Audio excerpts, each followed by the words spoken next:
Hey guys, welcome back to our channel. This is Umesh Bhardwaj once again with all of you. दोस्तों English vocabulary 1000 words की series हमने start की है specially for CTET DET plus B KVS examinations के लिए.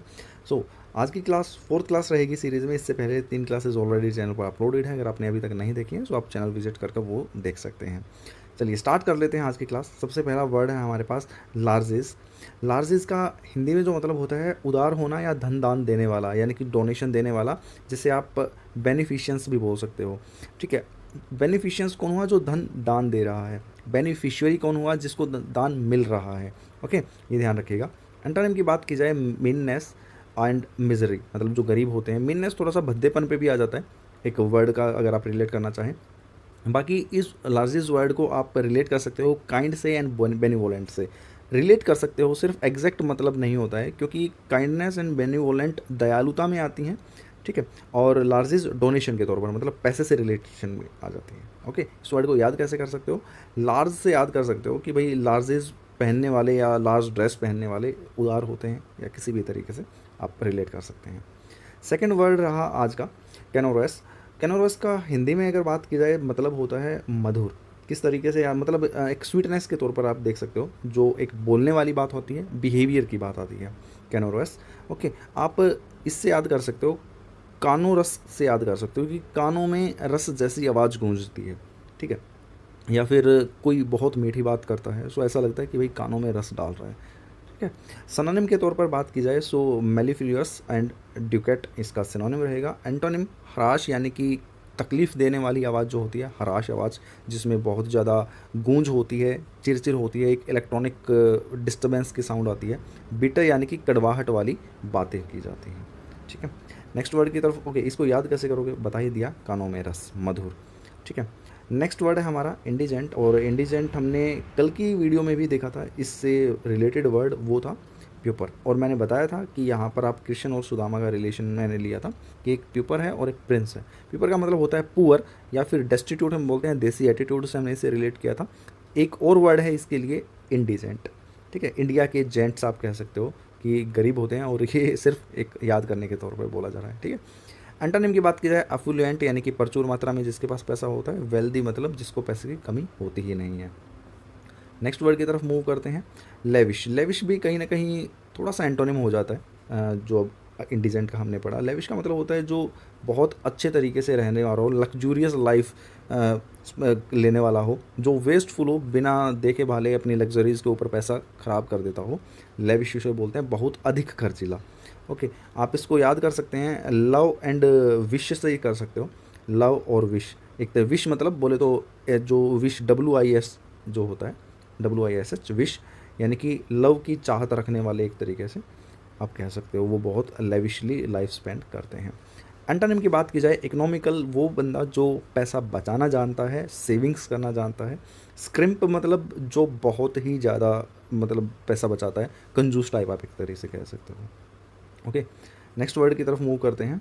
So next word है हमारे पास दोस्तों मैम. और मैम का अगर हिंदी में मतलब बोला जाए तो होता है अपंग बना देना, या शरीर से कोई अंग अलग कर देना, उसी को अपंग बोला जाता है एक्चुअल में. आप इसको मैम से याद कर सकते हो. मैडम को शॉर्ट फॉर्म में बोलते हो ना, मैम.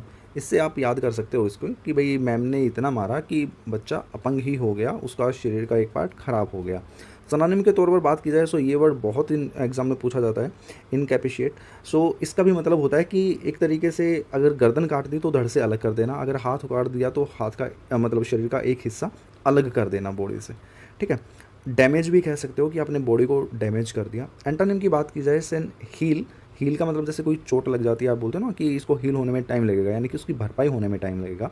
या फिर आपने शरीर का कोई हिस्सा सजा दिया, डेकोरेट कर दिया, उसको एक्चुअल पोजीशन में बना दिया, इसीलिए यहाँ पर डेकोरेट यूज़ किया गया है, इसके अलावा कुछ नहीं. ठीक है, इस तरह से याद कर सकते हो. नेक्स्ट वर्ड की तरफ चलते हैं, ये है मिरेकल. मिरेकल का अगर हिंदी में बात की जाए तो मतलब होता है चमत्कार होना एक तरीके से. आश्चर्य भी होता है कि भाई सडन कुछ चीज़ें मिल जाती हैं तो एक आश्चर्य वाली चीज़ होती है, मिरेकल होती है, चमत्कार होती है. आप याद कर सकते हो इससे को मीरा और कल करके. ठीक है, कि मीरा कल से सभी चमत्कार दिखा रही है, या मीरा कल से चमत्कार किए जा रही है, कुछ भी याद कर सकते हो. सिनोनिम की बात की जाए, सुपर नेचुरल, जो ऐसी चीज़ें जो नेचुरली हमें नहीं पता, कुछ हम हमेशा बिलीव करते हैं कि अगर हमारे पीछे कोई है तो भगवान है, सो वो भी एक सुपर नेचुरल पावर है जो चमत्कार करते हैं। ओके, या वंडर्स आप कह सकते हो कि किसी इंसान ने ही कुछ ऐसी चीज़ कर दी कि वो चमत्कार दिखाई दे। अंटोनिम की बात की जाए, रियलिटी की, रियलिटी में रहने वाली चीज़ें जो भी आप आज और कल में देखते हो अपने आसपास होती हुई नज़र आती हैं, वो एक सिंपल सिंपल सीधी सी चीज़ें। नेक्स्ट वर्ड की तरफ मूव करते हैं, ये है प्लमेट। प्लमेट का हिंदी में मतलब होता है कि किसी भी, मान लीजिए पहाड़ी पर कोई पत्थर रखा हुआ है, बहुत बड़ा पत्थर, और वो नीचे की तरफ लुढ़कने लग जाए, ठीक है, और वो क्या करता है, स्पीड गेन कर लेता है नीचे आता आता, सो उसको बोलते हैं प्लमेट। ओके, एक तरीके से अगर हिंदी में कहें तो कि नीचे की तरफ तेज़ी से गिरती हुई चीज़ को प्लमेट कहते हैं। ठीक है, आप इसको याद कैसे कर सकते हो, प्लेनेट से याद कर सकते हो कि अगर कोई कुछ भी हो जाता है, अगर हमारे जैसे सोलर सिस्टम के अंदर जो प्लेनेट्स हैं वो मूव कर रहे हैं, ठीक है, और हम कह सकते हैं कि भाई अगर ब्लैक होल बन जाता है, सो सभी प्लैनेट्स सन के तरफ बहुत तेज़ी से अंदर की तरफ गिरने लग जाएंगे। या मैंने बता ही दिया आपको, प्लैनेट से रिलेट कर सकते हो गोल मटोल करके। सिनोनिम की बात की जाए, प्लंज या फिर स्लम्प। वैसे ये वर्ड बहुत कम ही आया है पेपर में, शायद 2 ही बार मैंने देखा इसको। बाकी सिनोनिम है इसके प्लंज या स्लम्प। एंटोनिम की बात की जाए, ग्रो यानी कि ऊपर की तरफ बढ़ना। प्लम का मतलब नीचे की तरफ जा रहे हैं, ग्रो का मतलब ऊपर की तरफ बढ़ रही हैं चीज़ें, एक्सकैंड हो रही हैं, नीचे से ऊपर की तरफ चल रही हैं। ठीक है, नेक्स्ट वर्ड की तरफ मूव करते हैं, ये है रिप्रेजल। रिप्रेजल का अगर हिंदी में बात की जाए सो मतलब होता है रिप्रेजल का कि बदला लेना या किसी के प्रति कुछ भाव प्रकट करना। ठीक है, सो रिप्रेजल को आप कैसे कर सकते हो, री एंड प्रेजल ऐसे कर सकते हो। रीप्रेजल मतलब एक बार दोबारा कुछ चीज़ हो रही है, यानी कि दोबारा प्राइज़ मिल रहा है, तो री प्राइज़, दोबारा प्राइज़ मिल रहा है। ओके, और इसका सिनोनिम की बात की जाए, रिवेंज यानी कि बदला लिया जा रहा है। एवेंज का मतलब भी वही होता है, रिवेंज एंड अवेंज, बदला लेना। ठीक है, एंटोनिम की बात की जाए, पार्डन यानी कि माफ़ कर दिया गया, और फॉरगिवनेस का मतलब भी यही होता है कि किसी को आप क्षमा दान दे दें। ठीक है, सो रिप्रेजल यानी कि बदला, रिप्रेजल, रिवेंज, एवेंज, आप इन्हीं चीज़ों से इसको याद करें तो बेहतर होगा, क्योंकि रिवेंज का मतलब अपने आप में बदला लेना होता है। ठीक है, नेक्स्ट को वर्ड की तरफ मूव करते हैं, ये है डेंगी या डेंजी भी आप उसको बोलते हैं।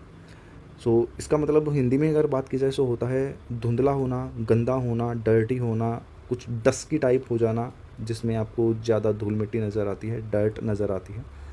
मर्की बहुत बार आया हुआ है एग्ज़ाम में, ये याद रखना। ठीक है, सो इसको याद कैसे कर सकते हो, डिंजी है तो आप डोंजी बोल सकते हो, आई की जगह ओ रिलेट कर लीजिए। ठीक है, डोंजी आप कह सकते हो कि भाई डोंजी को धुंधला और गंदा दिखने लगा है। या फिर होता है ना कि जैसे जैसे इंसान की एज बढ़ती है, उनको आँखें उनकी धुंधला देखने लगती हैं, उनको चश्मे की ज़रूरत पड़ जाती है, आँख बनवाने की ज़रूरत पड़ जाती है, कुछ वैसी ही चीज़ें। एंटोनिम की बात की जाए सो क्लीन और ब्राइट, जिनको बिल्कुल साफ़ सुथरा नज़र आता है, जो बिल्कुल साफ़ देख पाते हैं, क्लियर चीज़ें होती हैं। नेक्स्ट वर्ड है हमारे पास एसिनियाइन। एसिनियाइन का हिंदी में जो मतलब होता है उसे कहते हैं मूर्ख या भोंदू किस्म का एकदम इंसान जो होता है, फुलिश, पागल एकदम। डॉल्ट अभी तक पूछा नहीं गया है, इसके साथ में फुलिश ही आया है। अंटोनिम की बात की जाए, सेंसिबल, जो अपने दिमाग से काम लेता है, सेंसिबल का एक एटीट्यूड रखता है, किसी भी चीज़ को देखने का नज़रिया अच्छा रखता है। सो ये रिवीजन स्लाइड हमारे पास कुछ ऐसे है दोस्तों, और जल्दी जल्दी करने की कोशिश करेंगे कि देखते हैं आज की क्लास में कितने वर्ड्स आपको याद रहे हैं। ओके, सबसे पहला हमने वर्ड पढ़ा लार्जेस, और उसका मैंने बताया कि लास्ट ड्रेस पहनने वाला उदार होता है। सो हमने देखा कि डोनेशन की बात आई थी यहाँ पे, पैसा देने की, बेनिफिशियंस की। ओके, जो एंटोनिम इसका हो जाएगा मीननेस या मिजरी हो जाएगा। कैनोरस का मतलब हमने पढ़ा कि कानों में रस, कानों में रस से हमने इसे रिलेट किया, और वो मधुरता की बात की कि मधुर आवाज़ सुनाई देती है एक तरीके से। ओके, डलकेट इसका जो वर्ड है वो बहुत इंपॉर्टेंट है, मेलिफिलियस भी है। और एंटोनिम की बात की जाए, हराश या फिर बिटर, कड़वाहट भरी। इंडीजेंट की मतलब इंडिया के जेंट से हमने रिलेट किया था कि इंडिया के जेंट्स गरीब होते हैं, ऐसे याद करने के लिए, और उसको रिलेट किया मैंने कृष्ण और सुदामा से बोला था। सो प्योपर एंड प्रिंस वाली जो चीज़ें एक होती थी उससे साथ रिलेट किया, या डेस्टिट्यूड से कि देसी एटीट्यूड में लोग गरीब रह जाते हैं। एंटोनिम की बात की जाए, एफ्लुएंट एंड वेल्दी हमने पढ़ा। लेविश का मतलब जो बहुत अधिक खर्चीला हो, वेस्टफुल हो, लग्जूरियस लाइफ जीता हो। इसका एंटोनिम होता है कि इकोनॉमिकल हो, बंदा पैसा बचाता हो, या फिर स्क्रैम्प करता हो, एक तरीके से सेविंग्स पे ध्यान देता हो। नेक्स्ट हमने म्याम पढ़ा। सो म्याम का हमने देखा कि मैम से हमने बोला कि भाई मैम ने बच्चे को इतना मारा कि अपंग बना दिया, सो इसका मतलब था अपंग कर देना या फिर इनकैपेसिएट कर देना, डैमेज कर देना बॉडी का पार्ट। एंटोनिम में हमने पढ़ा इसका हील कर देना और डेकोरेट कर देना।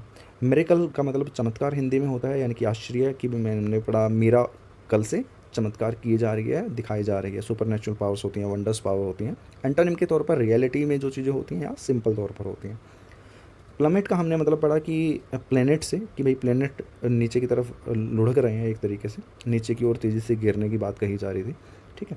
सो इसको प्लंज हमने पढ़ा या फिर स्लम्पी अगर आप कह सकते हो। और एंटोनिम की बात की जाए सो ग्रो और एस्केंड, की ऊपर की तरफ बढ़ना।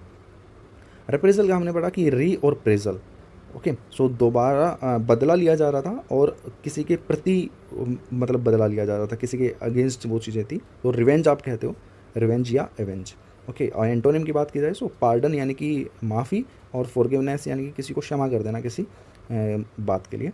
डेंजी हमने पढ़ा फिर कि भाई धुंधला होना, डोन जी जो थे वो बड़ी उम्र के हो गए, उनको धुंधला दिखाई देने लगा, धुंधला या गंदा दिखाई देने लगा। मर्की या डर्टी, डार्क दिखाई देने लगा। एंटोनिम की बात की जाए clear and bright. Then last word हमने पढ़ा एसिनाइन। सो एसिनाइन का मतलब हमने पढ़ा कि मूर्ख और भोंदू। ऐसा नाइन यानी कि गधा कह सकते हो, एस होता है ना, एस। सो एस का मतलब होता है गधा एकदम, ठीक है, गधा एकदम मूर्ख होता है, कुछ ऐसे करके। डोल्ट फुलिश कह सकते हो। एंटोनिम की बात की जाए सेंसिबल और एस्ट्यूड। आई होप आपको क्लास अच्छी लगी होगी, आपको वर्ड्स याद रहे होंगे। व्यूज़ बहुत कम आ रहे हैं क्योंकि बच्चे बहुत कम पढ़ने में इंटरेस्ट ले रहे हैं, या हमारी कोई कमी है, डजेंट मैटर, बट पता नहीं लग रहा है। अगर ऐसी कुछ कमी है तो आप अपने फीडबैक मुझे दीजिए कमेंट सेक्शन में, कुछ बताइए कि भाई किस तरीके से चीज़ें इंटरेस्टिंग बनेंगी, किस तरीके से आप लोगों को लर्निंग होगी, किस तरीके से आप लोग पढ़ेंगे। और अगर किसी को इंटरेस्ट आ रहा है, कुछ गिने चुने लोग जो वीडियोस देखते हैं, सो वो प्लीज़ वीडियोस को शेयर ज़रूर कर दिया कीजिए, लोगों के पास पहुंचेंगी तो वो शायद अच्छे से देख पाएंगे। और बाकी कल एक लाइव करेंगे, आपकी कुछ चीज़ें बहुत क्लियर करनी है, बहुत चीज़ें पता चल रही हैं, उन्हीं चीज़ों को लेकर बात करेंगे। सो अगर कोई चैनल पर न्यू है सो चैनल को सब्सक्राइब कर सकता है, वीडियोज़ को लाइक कर सकता है। मिलते हैं नेक्स्ट वीडियो में, तब तक के लिए ख्याल रखिएगा, खुश रहिएगा, बाय बाय, टेक केयर।